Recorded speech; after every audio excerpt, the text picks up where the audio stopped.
प्रकृति का पॉल्यूशन हुआ ना, तो करने वालों का दोष या गीता का दोष? एक मुरली में अमृतवाणी में बात सुनी थी कि कलयुग के अंत में गीता खंडित हो गई। गीता सारी की सारी खंडित हुई पड़ी है,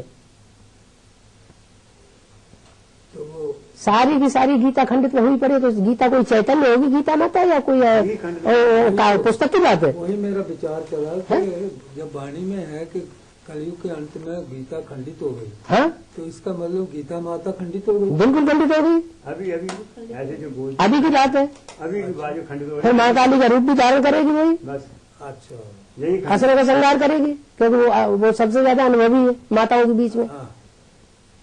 और माताएं जो गर्भस्थ में रह रहे हैं या अज्ञान में चल रहे हैं, वो इतनी अनुभवी नहीं है, उसको छोटी उम्र में ही इतना ज्यादा सहन करना पड़ा इन दुर्योधन दुशासनों से।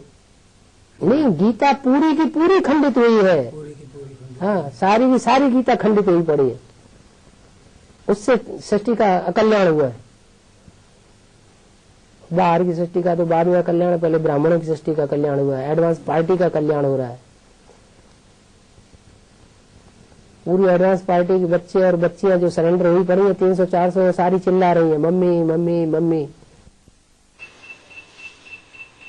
अब हाँ, जो सूर्यवंशी बच्चे हैं वो ज्ञान की दृष्टि से समझ सकते हैं कि ब्रह्मा की सोल और राम की सोल एक ही शरीर में, दोनों आत्माएं माने बाप दादा कंबाइंड है, तो अर्धनारीश्वर का रूप है। हमें तो अम्मा बाप दोनों मिल गए। तुमेव माता च पिता तुमेव, तू ही मेरी माता तू ही मेरे पिता। तो उनके लिए कोई जोखिम नहीं है। बाकी जैसे ब्रह्मा कुमारियां चिल्लाती रही ब्रह्मा ब्रह्मा ब्रह्म ही ब्रह्मा ब्रह्म ही ब्रह्मा, अभी भी चिल्ला रही, ऐसे ही एडवांस पार्टी में भी वो ग्रुप है जो कह रहा है कि तो ये एडवांस पार्टी अब बिल्कुल बेकार हो। ये नहीं देखें कि शूटिंग का पीरियड कौन सा चल रहा है, तामसी पीरियड चल रहा है तो उसमें तामसी अवस्था बनेगी सबकी। बाबा को दोष देते हैं, बाबा ने सारा सत्यानाश किया, मम्मी की कदर नहीं की। 300-400 कन्याओं को पाल रहे हैं, मम्मी को क्यों नहीं बुलाते? अब मम्मी हाथ में हमारी मुट्ठी में है तो बुलाए, कैसे बुला ले? हाँ, ये है कि चंद्र ग्रहण पड़ता है तो उस समय दे दान तो छूटे ग्रहण, जो हो सके उतना बुद्धियोग का दान देना अच्छी बात है प्रकृति को, क्योंकि प्रकृति जड़त्व में ही होती है। क्या आत्माओं के मुकाबले प्रकृति 5 तत्वों वाली प्रकृति, पृथ्वी जल वायु अग्नि आकाश, ये जड़त्वमयी तत्वों का संघात है। वो उनको ज्ञान से नहीं सुधारा जा सकता,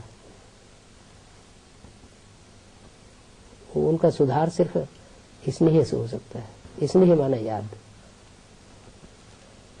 याद की पावर से उसको उठाया जा सकता है। बहुत सी माताएं जिनको पता है कि अभी मम्मी कहाँ है तो उनके पास जा रही है, मिल रही है, समझाने की कोशिश करती है। तो ज्ञान से वो मानने वाली है क्या? दीदी दादियों के पास उसका जवाब नहीं है, इतना ज्ञान उसमें भरा हुआ है।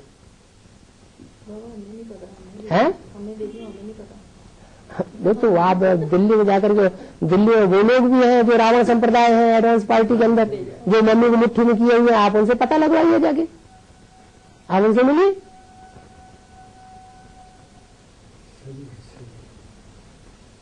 बाबा को कोई हनुमान मिलेगा तो बाबा हनुमान को भेज देगा।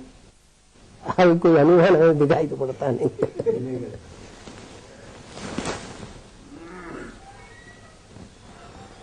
उन्होंने तो लिख दिया है।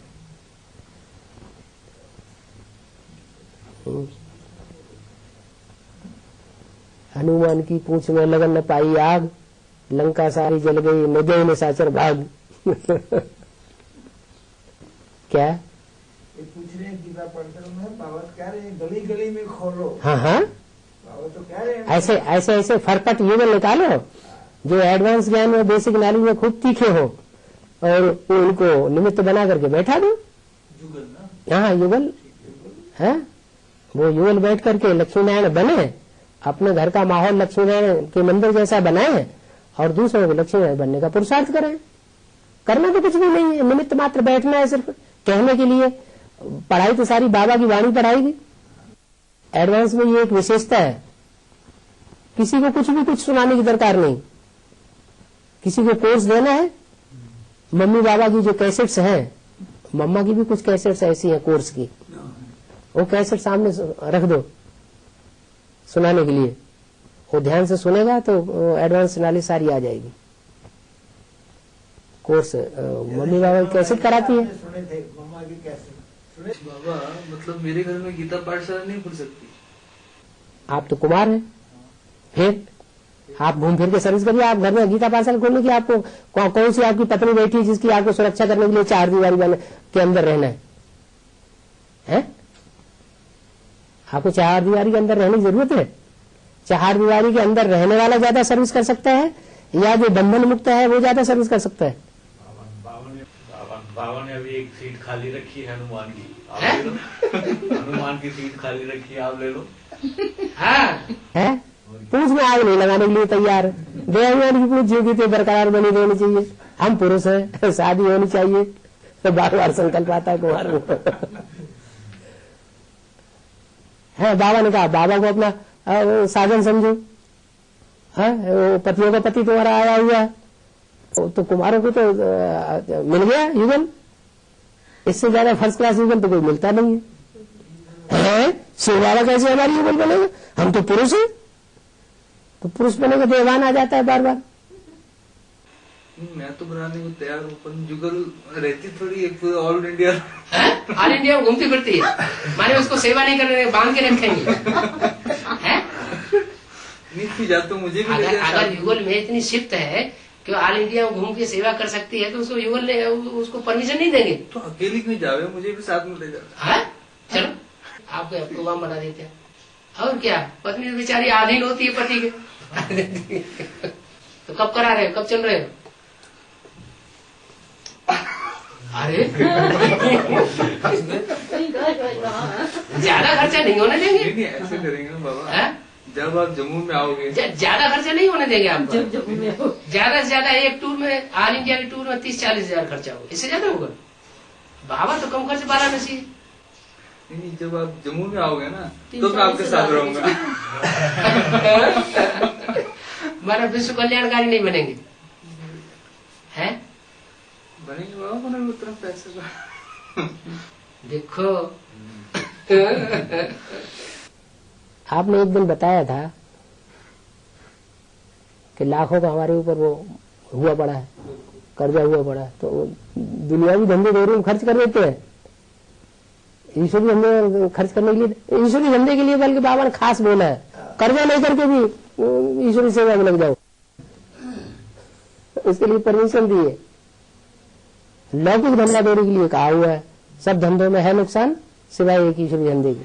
सारे धंधे चौपट हुए जाने, एक कोई धंधा बचेगा नहीं। अब ईश्वरी धंधे बाला नाम होगा।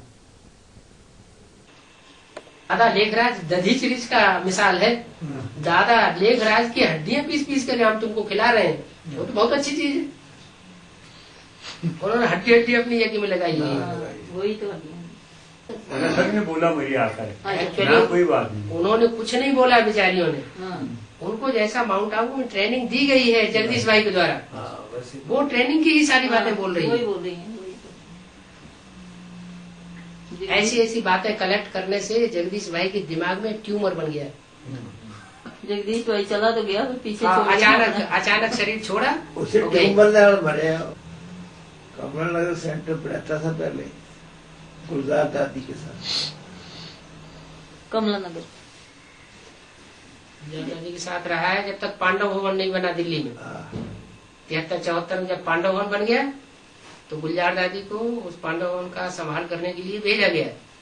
उसके बाद चक्रधारी दादी को रख लिया और फिर वहाँ दूसरा सेंटर बनाया शक्तिनगर में।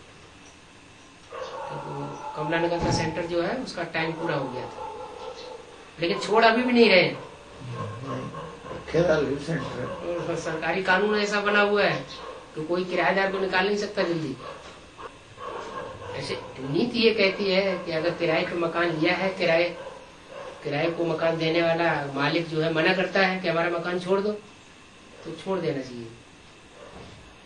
ये रेहड़ी वाला भी तो वही है ना, इतनी देर से झगड़ा चल रहा है तो छोड़ नहीं रही है ये आश्रम।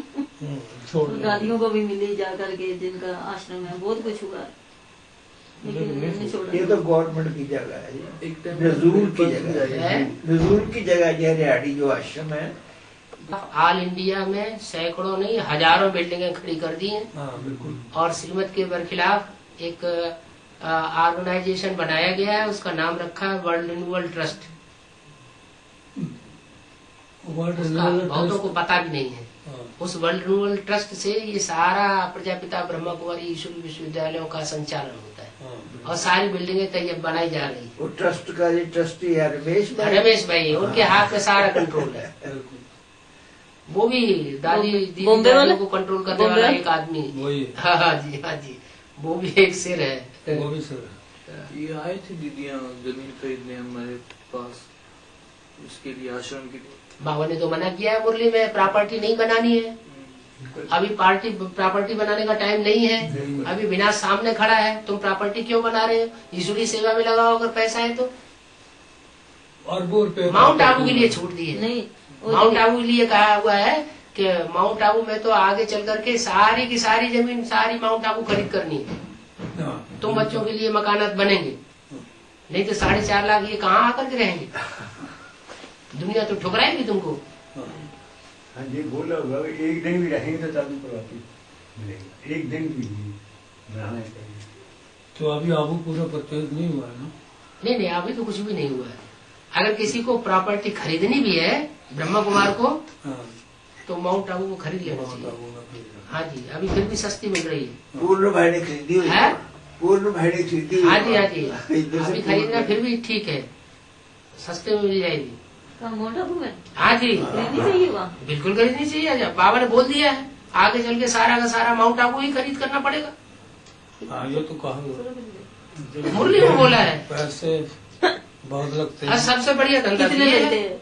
2-3 लाख रुपए। यार उनको तो चूक गया, इसे पता होता तो 3 लाख की जमीन खरीद लेता। थोड़ी जगह मैं जब गया था मुझे 1 लाख का फ्लैट कह रहे थे, 1 लाख का दे देते 2-3 लाख से तो वो फिर ऊपर और नहीं, बना हुआ मकान नहीं खरीदना, बना बनाया घर, वो क्या नाम, प्लाट ले लेना। प्लाट है। अभी सस्ते प्लाट है। हाँ, प्लाट भी सस्ते। पहाड़ी जमीन है, ज्यादा अभी पैसा नहीं है, उसका कीमत नहीं है। फिर जब आवाज निकल जाएगी फिर तो कीमत बहुत बढ़ा देंगे वो लोग। जहाँ ग्लोबल है ना, हाँ जी, उधर है सस्ती। ग्लोबल हॉस्पिटल वो भी श्रीमत के खिलाफ काम है। बाबा क्या दुनियावी हॉस्पिटल खोलने के लिए आया है? अब वो खोला इसलिए जाता है कि क्यों वहाँ गर्भ रह जाते हैं, अंडरग्राउंड में उनको रखना पड़ता है लड़कियों को, वो उसको छुपाने के लिए, उनको उसको रफा दफा कराने के लिए वो हॉस्पिटल की एक आड़ ले ली। उसमें उनको ये दिखाना पड़ेगा, सरकारी हॉस्पिटल जो भी अनुदान मिलते हैं उनमें ये दिखाना पड़ता है कि कितने सफाइयाँ हुई, बर्थ कंट्रोल में कितना सहयोग दिया। अगर हॉस्पिटल बनाया हुआ है, बर्थ कंट्रोल में सहयोग नहीं है तो सरकार अनुदान नहीं देगी।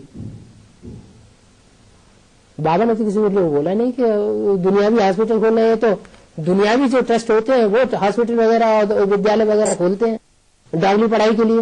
एक और खोल लिया ना एक जगह से। हमारा जो रूहानी हॉस्पिटल है या जिस्मानी हॉस्पिटल है, डिलीवरी का भी जगन्नाथ के मंदिर की दो ही चीजें प्रसिद्ध हैं, या तो दाल भात, कड़ी भात, या फिर खिचड़ी। खिचड़ी होती है। हाँ जी, पूजे में होती है, फुसले में। जल्दी तैयार हो जाता है, पुरुषार्थ का ज्यादा टाइम मिल जाता है।